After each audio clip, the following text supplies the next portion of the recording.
Hello guys, good morning! For today's video, tayo naman ay magpe-prepare ulit ng ating mga anak dahil Monday na naman. Walang pasok ngayon si Ate Nicole kaya si Ate Alexa lang muna. At ito ang kanyang napiling baon ngayon, Yakult at chocolate chip cookies. At ilagay na rin natin ito sa kanyang bag para hindi na maiwan. Huwag rin natin kalimutan ng mga bata pagpaulan ng tubig dahil ito ay importante. Ayan, naka-prepare na siya at ready nang umalis ng bahay. Goodbye, Ate Alexa. Ingat ka sa pagpasok at mag-aral ng pagkalis ng ating estudyante. Ito na naman tayo sa tindahan para magbenta.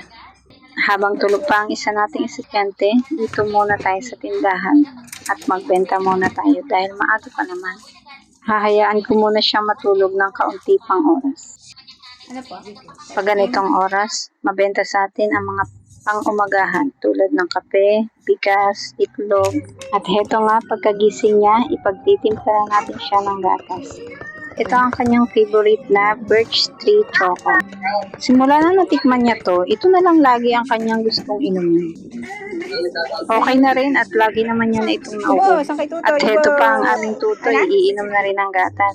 At pagkatapos niya maggatas, naligo na rin siya at ipiprepare na natin siya sa pagpasok. Dahil wala nga pasok ng si Ate Nicole, siya na lang muna ang maghahatid kay Ate Amber para hindi na muna tayo magsasarado ng tindahan. Mabuti na lang at walang problema kay Ate Amber kahit si Ate Nicole ang maghahatid sa kanya. Mabait pa rin siya at sumusunod sa kanyang ate kung ano man ang ipinagagawa ng teacher. At hanggang dito na lang muna ulit tayo for today's video at maraming salamat sa panonood.